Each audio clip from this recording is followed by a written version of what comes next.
नमस्कार मित्रों, मैं हूं आपका फिजिक्स बडी और स्वागत करता हूं आपके और मेरे इस खूबसूरत से चैनल योर फिजिक्स बडी में। In the recent classes, we were talking about ray optics as well as we started optical instruments.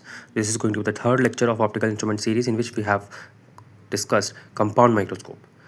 Yes, this is very important from a board point of view. A 5-marker question will be there in your boards from this particular part of the chapter. We have discussed in detail how the derivation and magnification will be calculated, and we'll get to know that how we can score 5 out of 5 out of for this compound microscope question. Apart from this, we have already covered modern physics in this channel. Do check them out. Let's get started. और compound microscope है। तो कल की class में just made the clarity about that what is the difference between simple microscope and compound microscope. Major जो दोनों के अंदर डिफरेंस होता है वो उन दोनों की मैग्नीफिकेशन का होता है। कंपाउंड माइक्रोस्कोप की मैग्नीफिकेशन 1000 टाइम्स तक हो सकती है। तो इसकी वजह से हम इसको यूज़ करते हुए देखते हैं। तो हम इसको कुछ इस तरीके से डिफाइन करेंगे। Compound microscope is an optical device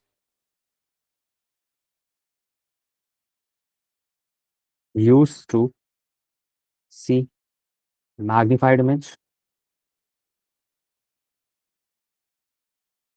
of tiny object, and you can mention a good quality compound microscope can have magnification up to the order of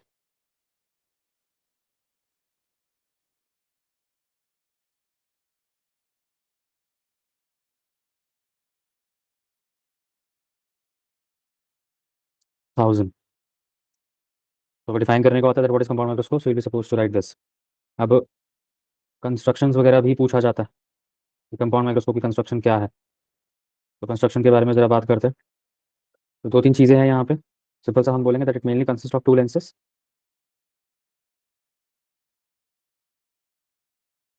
दोनों लेंसेज के नाम ऑलरेडी तुम्हें पता होगा, एक को आईपीस बोलते हैं और एक को ऑब्जेक्टिव। इंपॉर्टेंट बात यह है that both the lenses have short focal length. Focal length कुछ ज़्यादा बड़ी नहीं होती, बट अरेंजमेंट कुछ इस तरीके से किया जाता है कि मैग्निफिकेशन ऑटोमेटिकली बहुत ज़्यादा बढ़ जाए। दूसरा सबसे important point, they are arranged coaxially. Coaxially मतलब एक ही एक्सिस पर दोनों के सेंटर्स लाई कर रहे होंगे at the end of sliding metal tube. Sliding metal tube का क्या मतलब है? तुमने अगर लेंस माइक्रोस्कोप को यूज़ किया है so you must have seen कि हम उन दोनों जो भी हमारे लेंसेज हम यूज़ कर रहे होते हैं उनको थोड़ा सा शिफ्ट कर सकते हैं, मूव कर सकते हैं, रोटेट भी कर सकते हैं। तो this is something which is referred as sliding metal tubes. उसके ऊपर हम इसको रखते हैं। तो पहला होता है यहाँ पे ऑब्जेक्टिव, ऑब्जेक्टिव लेंस।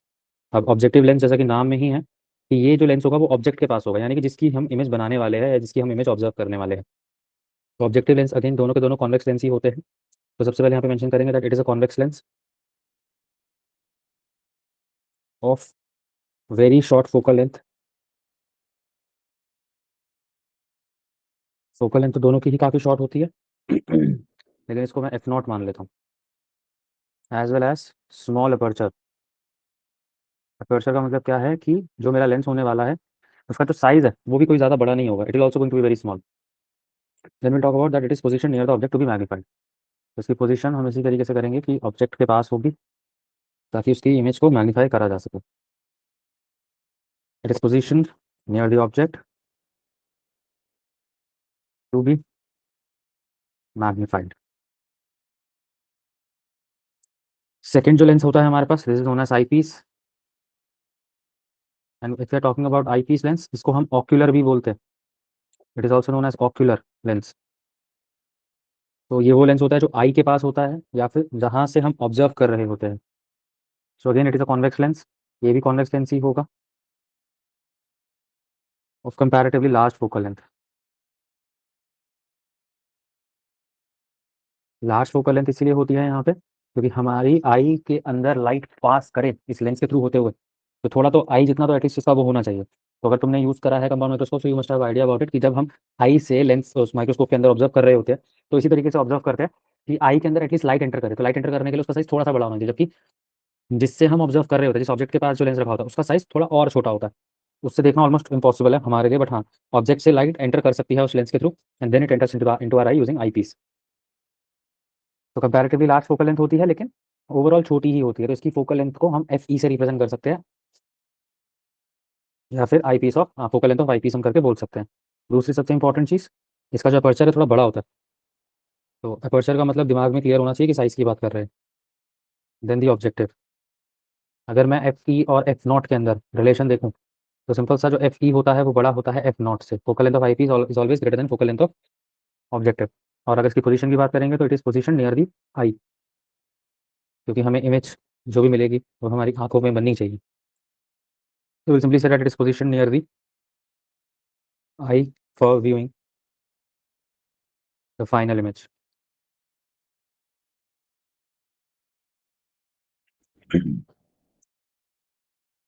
अब एक और चीज़ यहाँ पे एक्सप्लेन कर सकते हैं जिसको हम बोलते हैं tube length. Tube length basically क्या होता है, आई पीस और ऑब्जेक्टिव के बीच की जो लेंथ होती है। अब यहाँ पे कंपाउंड माइक्रोस्कोप केस में जो ट्यूब लेंथ है it may be differ, like इसको हम कम ज़्यादा कर सकते हैं। तो स्पेसिफिकली एज सच इसका कोई फॉर्मूला नहीं होता, बट हाँ जब हम टेलीस्कोप पढ़ रहे होंगे तो वहाँ पे ट्यूब लेंथ का एक सिंपल सा फॉर्मूला होगा जिसके बारे में हम बात कर रहे होंगे। सीधा चलते हैं इसकी वर्किंग के ऊपर। और वर्किंग समझने के लिए दो केसेस है यहाँ पर, उन दोनों केसेस के बारे में डिटेल में बात करेंगे। ये दोनों केसेस बहुत इंपॉर्टेंट है, एग्जाम में 100% 5 मार्क्स में क्वेश्चन आएगा ही आएगा ये वाला, मतलब डाउट नहीं होना चाहिए, आना ही आना है यहाँ से क्वेश्चन। तो पहला केस, अब केस कौन सा आएगा it will depend upon the question, कोई सा भी आ सकता है लेकिन आएगा जरूर। तो पहला केस क्या है, जब फाइनल इमेज हमारी कहाँ बनी, लीस्ट डिस्टेंस ऑफ डिस्टिंक्शन पे, जैसे सिंपल माइक्रोस्कोप में था, when final image formed at least distance of distinction,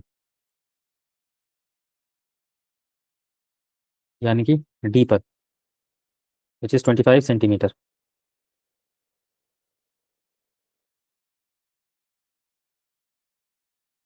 तो रे डायग्राम समझना बहुत जरूरी है। एंड अगेन तो रे डायग्राम को बनाने के लिए एक छोटी सी ट्रिक भी मैं तुम्हें बताऊंगा, तो उसका इस्तेमाल करना तो ईजिली बन जाएगा। लेकिन अभी जनरली जो तरीका है उससे बनाने की कोशिश करते हैं और सीखते हैं कि रे डायग्राम एक्जैक्टली बनता कैसे है। तो रे डायग्राम बनाने के लिए सबसे पहले तो will be assuming that this is the principal axis जहाँ पे हमने हमारे लेंसेज को रखा हुआ है। दो लेंस होंगे, एक ऑब्जेक्टिव और एक आई पीस। तो जो ऑब्जेक्टिव होगा वो आई पीस के कंपैरिजन में छोटा होगा। तो तुम दो लेंस बनाओगे, one is of greater focal length whereas another is of shorter focal length, कुछ इस तरीके से। दोनों के फोकसेस होंगे, तो यहाँ पे मैं इसका फोकस अज्यूम कर लेता हूँ ऑब्जेक्टिव का। सिमिलरली यहाँ पे मैं आई पीस का फोकल लेंथ अज्यूम कर लेता हूँ। तो उसको मेंशन कर देता हूँ, this is going to be F E. इस पॉइंट को बोलता हूँ F E dash. I can call this point as F O and this point as F O dash. तो जब भी रे डायग्राम बनाओगे सबसे पहले यही चीज़ मेंशन करनी है तुम्हें। और सिंपल सी एक बात याद रखनी है कि एफ ई और एफ ओ ओवरलैप नहीं करने चाहिए, they should have a certain distance. ज़्यादा नहीं बट हाँ थोड़ा बहुत डिस्टेंस इन दोनों के बीच में होना चाहिए। अब सिंपल सी बात है, ये जो लेंस है मेरा ऑब्जेक्टिव लेंस है and this lens is my I piece lens. तो जो मेरा ऑब्जेक्ट होगा वो कहाँ रखा होगा, ऑब्जेक्टिव के पास रखा होगा। तो मैं सिंपल सा मेरा लेंस अज्यूम करूंगा दैट दिस इज, सबसे सिंपल सा मेरा ऑब्जेक्ट अज्यूम करूंगा that this is my lens, this is my object. इस ऑब्जेक्ट को हम मार्क करेंगे ए बी। तो सेम प्रोसेस रिपीट करेंगे रे डायग्राम बनाने का जो हमने अभी तक सीखा है। क्या प्रोसेस हमने सीखा है कि ray, one ray should pass through optical centre, another ray should pass through, कहाँ से पास करेगी दूसरी ray, it should pass through parallel to the principal axis.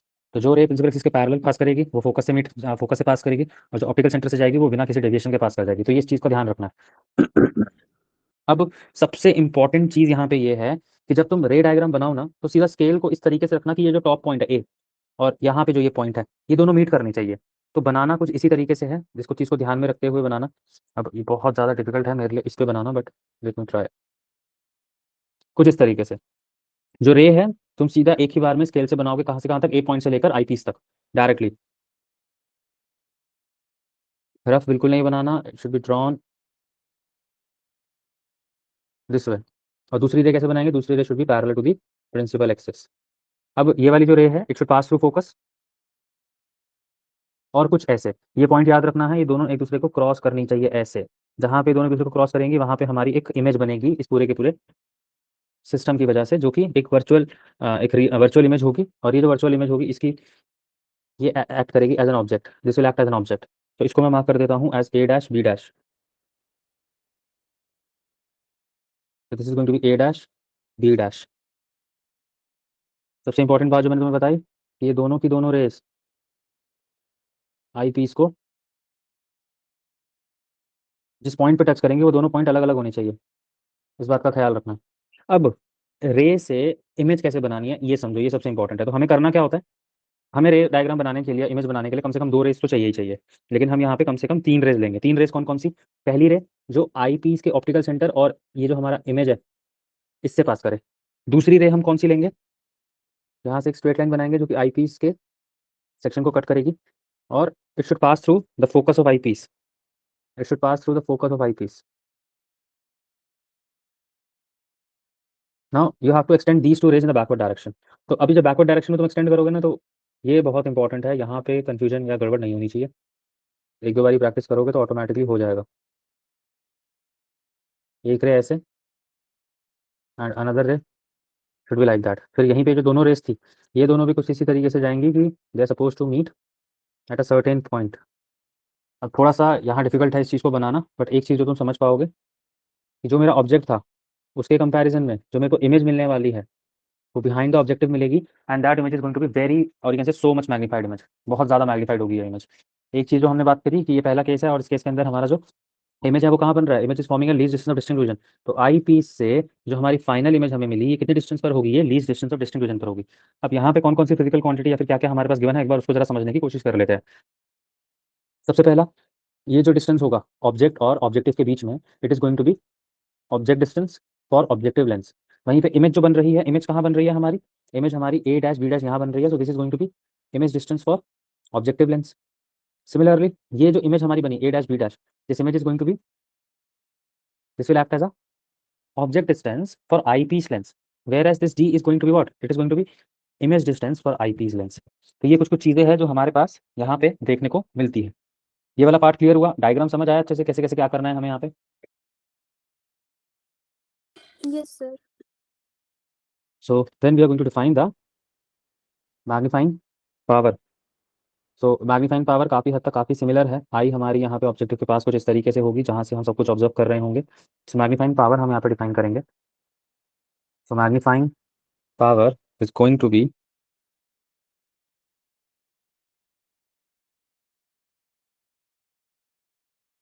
Statement याद रखनी है, क्या स्टेटमेंट है इसके?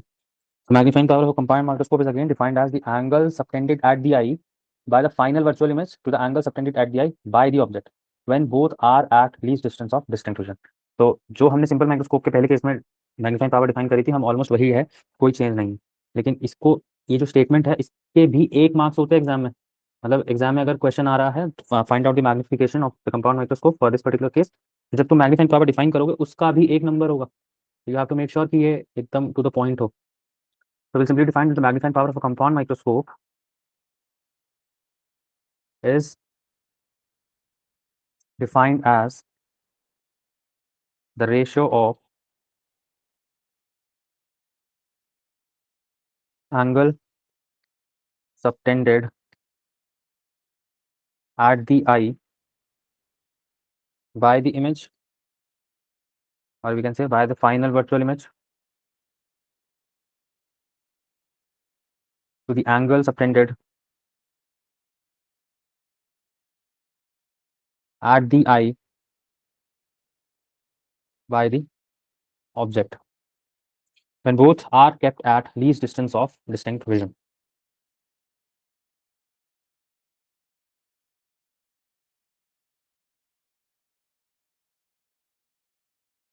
Least distance of distinct vision, which is D। सो हमारी जो फाइनल इमेज है वो तो हमें डी पे मिल रही है, उसमें तो कोई इशू नहीं है। और अगर फाइनल इमेज हमारी डी पे मिल रही है तो जो हमारा एंगल होगा वो एंगल कौन सा हो जाएगा? That angle is going to be this one, beta. इसको हम बीटा मान लेंगे। ये वो एंगल है जो किसने सबटेंड किया? जो सबटेंड किया हमारे इमेज ने। ट्राइंगल देखो जरा कौन सा यूज करेंगे? This is going to be the triangle जिसको हम यूज करेंगे यहाँ पे। समझ आ रहा है ये ट्राइंगल? इसी के अंदर बीटा होगा। सिमिलरली ऑब्जेक्ट ने कितना एंगल सबटेंड करा, इसको निकालने के लिए भी सेम प्रोसेस रिपीट करेंगे। मतलब जो हमारा ऑब्जेक्ट है, it should be placed in such a way that जो एंगल सबटेंड हो रहा है आई पे, वो किस कब हो? जब least distance of distinct region पर हो। ये हमारा ए बी हो जाएगा। तो अल्फा निकालेंगे इस वाले ट्राइंगल से, जबकि बीटा निकालेंगे इस बड़े वाले ट्राइंगल से, यानी कि A dash B dash E, हाँ sorry, A double dash B double dash E वाले ट्राइंगल से। तो अब यहाँ पे मैग्निफिकेशन कैसे निकाल सकते हैं, उस चीज़ को जरा समझने की कोशिश करते हैं। So magnification according to the definition is going to be beta upon alpha. वापस से एक बार, angle subtended by this image at the eye, कितना एंगल सबटेंड करेगा आई, कब, जब ये दोनों लीस्ट, जब ये least distance of distinct region पर, तो this is going to be the angle beta. लेकिन ऑब्जेक्ट के लिए यही सेम कंडीशन लाने के लिए हम अज्यूम करेंगे कि हमारा जो ऑब्जेक्ट है वो least distance of distinct region यानी कि डी पे रखा हुआ है। तो हमने अज्यूम कर लिया कि आई पर ये जो एंगल सबटेंड करेगा डी पर होते हुए वो अल्फा होगा, उसको हमने यहाँ पे अल्फा लिख दिया। अब सेम प्रोसेस रिपीट करेंगे जो हमने लास्ट क्लास में पढ़ा था। हमें क्या पता है कि बीटा को I can write it as tan beta, क्योंकि स्मॉल एंगल्स होंगे। वहीं पे अल्फा को I can also write it as tan alpha. अभी टैन बीटा और टैन अल्फा की वैल्यू हमें निकालनी होगी, तो टैन अल्फा और टैन बीटा की वैल्यू निकालने के लिए मैं दोनों के दोनों ट्रायंगल्स एक बार तुम्हें बना के दिखा देता हूँ वापस से। सो टैन बीटा के लिए this is going to be my angle, you can assume. वहीं पे टैन अल्फा के लिए this is going to be my angle. अब ये चीज़ों को जरा समझो, हमारे पास जो भी चीज़ें हैं उनको एक बार जरा नाम दे देते हैं। Suppose this is going to be the height of object, तो मैं इसको एच बोल देता हूँ। This is going to be the height of virtual image, first image, इसको मैं एच डैश बोल देता हूँ।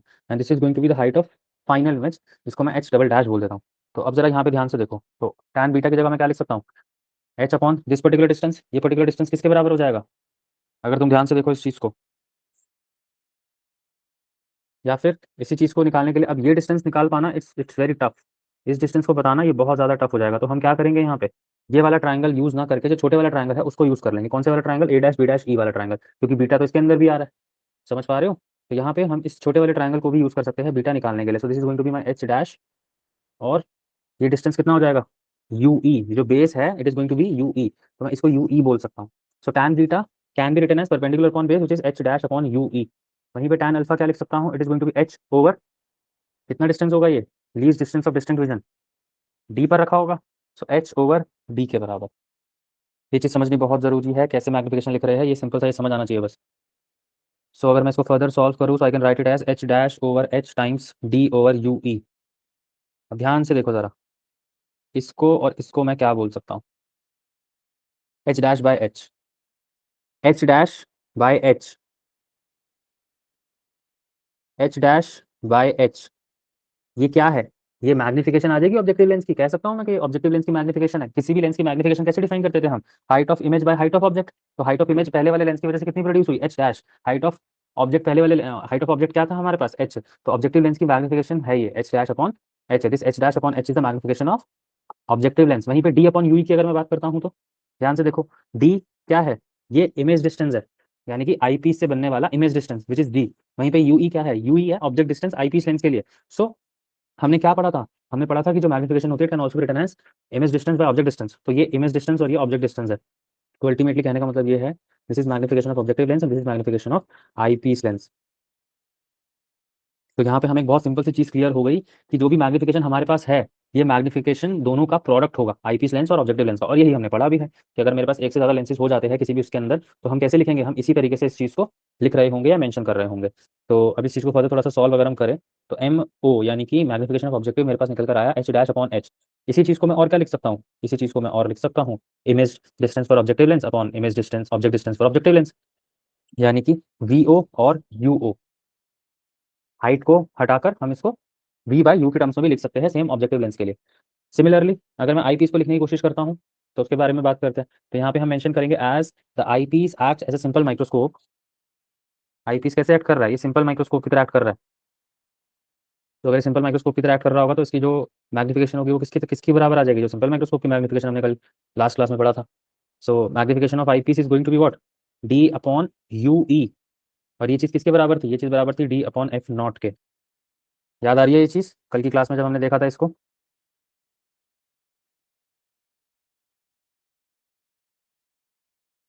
देखो जरा, डी अपॉन एक्स क्या था, डी अपॉन यू ई था, एक तरीके से डी अपॉन यू था, ये डी अपॉन ऑब्जेक्ट डिस्टेंस। इसको हमने जब फर्दर सॉल्व करा तो हमारे पास क्या निकल कर आया, one plus D upon F. तो इसी को रिप्लेस करके हम ऑब्जेक्टिव आई पीस की जो फोकल लेंथ है उसको मेंशन, ऑब्जेक्टिव की जो मैग्निफिकेशन है उसको यहाँ पे लिख रहे होंगे। तो डी अपॉन यू की जगह मैं लिख सकता हूँ one upon D plus F E. तो ये दोनों की दोनों इक्वेशंस की मैग्निफिकेशन हमारे पास आ गई, दोनों के दोनों लेंस की। और हमें एक चीज़ और क्लियर हो गई कि जो टोटल मैग्निफिकेशन होगी वो दोनों का प्रोडक्ट होगा। तो finally what can I right here is that total magnification is going to be the product of MOME. So magnification is going to be V naught U naught 1 plus D upon F naught. Sorry, FE. Focal length of eyepiece lens. So this is going to be the magnification for the very first case where object is placed in such a way that image is formed at least distance of distinct vision. समझ आया ये वाला part? Yes sir. Second case क्या आता है हमारे पास? Second case हमारे पास यही आता है जब फाइनल इमेज कहाँ बन रही हो, इन्फिनिटी पर बन रही हो। तो इस चीज़ को मैं तुम्हें दिखाने की कोशिश करता हूँ। When final image forms at infinity.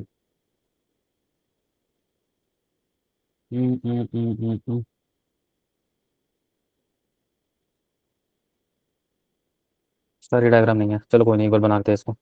Case to के बारे में बात करते हैं। केस टू क्या है? When final image formed at infinity. Sir last life दिखा दो।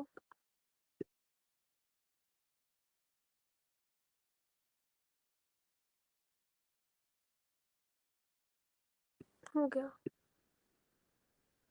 बहुत सिंपल सिंपल डेरिवेशन है इसकी, कुछ भी नहीं है। All you need to understand is कि मैग्निफिकेशन निकाली कैसे जा रही है। So when final image will form at infinity, तो उस केस में क्या होगा उसको ज़रा देख लेते हैं।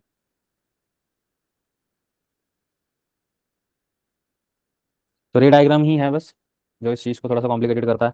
अब यहाँ पे छोटा सा डिफरेंस क्या आ जाएगा, अगर इमेज हमारी इन्फिनिटी पे बन रही होगी तो डिफरेंस ये आएगा कि दूसरे वाले केस के लिए, यानी कि जो मेरा आई पीस लेंस होगा उस लेंस के लिए जो इमेज बननी चाहिए ना, आई पीस लेंस के लिए जो ऑब्जेक्ट होना चाहिए, मतलब सिंपल सा देखो, अगर कॉन्वेक्स लेंस के लिए इमेज इन्फिनिटी पे बन रही है तो इन्फिनिटी पे बनने का केस कौन सा होता है? इन्फिनिटी पे बनने का केस होता है जब लाइट रेस पैरेलल हो जाए, मतलब जितनी भी लाइट रेस पास कर रही होंगी they become parallel, like that.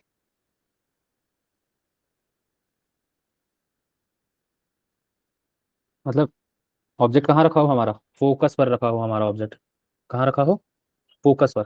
तो अगर पहले वाले लेंस की वजह से इमेज इस तरीके से बने कि वो आई पीस के फोकस पे बन जाए, तो उस केस में क्या होगा?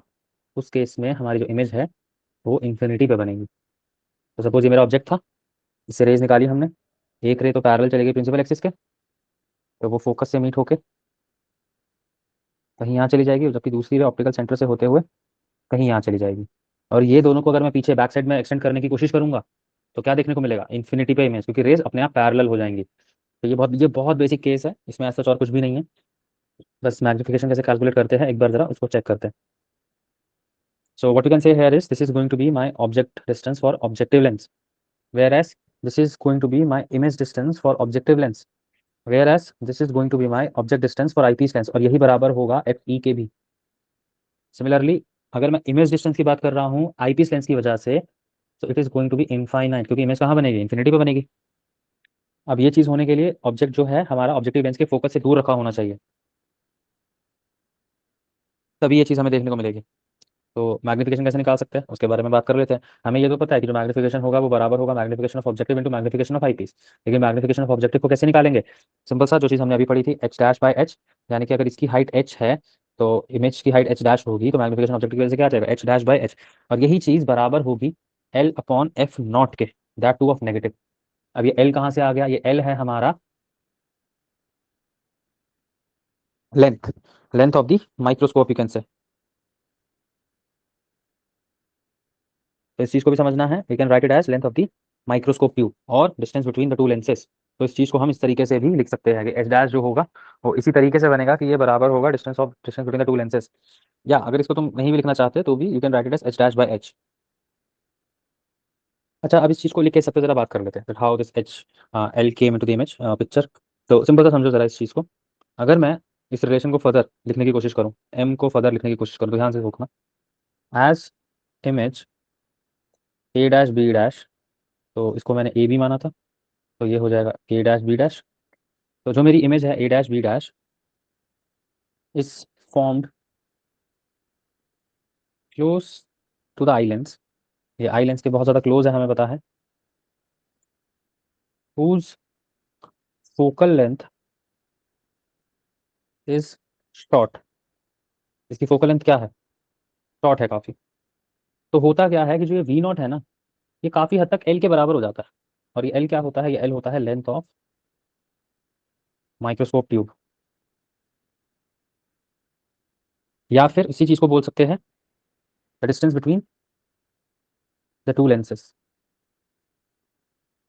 जिसकी वजह से फ़र्क इतना पड़ता है कि जो मेरा ये V naught upon U naught है ना, जो मैं मैग्निफिकेशन ऑब्जेक्टिव के लिख रहा हूँ, ये बराबर आ जाता है एल बाय एफ नॉट के, दिस इज अ रिलेशन, उसको बस इस तरीके से हम लिख लो।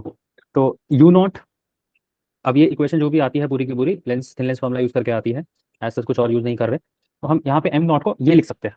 यही चीज इस केस में भी वैलिड है और यही चीज इस वाले केस में भी वैलिड है। तो इस वाले केस में अगर मैं इसी चीज को अप्लाई करूँ तो मैग्निफिकेशन किसके बराबर आ जाएगा, मैग्निफिकेशन बराबर आ जाएगा negative of L by F not 1+d/f(e) के। ये रिलेशन है in terms of focal length, and जो पहले वाला रिलेशन था that was in terms of object distance and image distance of the lenses.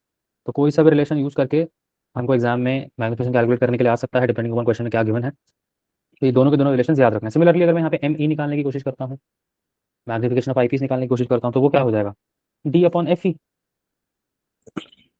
तो डी अपॉन एफ ई क्यों, क्योंकि फाइनल इमेज कैसे निकालेंगे, फाइनल इमेज निकालने के लिए क्या करेंगे हम, फाइनल इमेज निकालने के लिए हम मैग्निफिकेशन की डेफिनेशन का इस्तेमाल करेंगे। मैग्निफिकेशन की डेफिनेशन क्या थी, angle subtended at the eye by the final image to the angle subtended at the eye by the object when both are kept at least distance of distinct vision. तो इसी चीज़ का इस्तेमाल करके हम ये चीज़ कैलकुलेट करते हैं। मैग्निफिकेशन अभी भी वही रहेगी, उसमें कोई चेंज नहीं आएगा, याद रखनी है ये बात। तो M E is going to be D by F E. तो फाइनल मैग्निफिकेशन जो इस केस में हमारे पास आएगी, it is going to be M O times M E which is equals to L upon negative of F nought times M E is D by F P. So magnification इस case में आ जाएगी मेरे पास L D upon F nought F E, that to of negative. इसके ऊपर practice करने की जरूरत है, तभी ये चीज़ें और ज़्यादा क्लियर होंगी। बाकी मैं तुम्हें कहूँगा रे डायग्राम एक बार तरीके से बनाओ, 2-3 बार बनाओ, एग्जाम में ज़रूर आएगा ये। इसके ऊपर कुछ क्वेश्चंस करेंगे तो ऑटोमेटिकली ये चीज़ क्लियर हो जाएगी। क्लियर हुआ यहाँ तक? Yes sir. तो तुम टेस्ट दोगे, आज ही दोगे, और टेस्ट मैं तुम्हें 7 o'clock भेज दूंगा। You have enough time to prepare for that test again. और टेस्ट देने के बाद 9:30 विल बी जॉइनिंग बैक।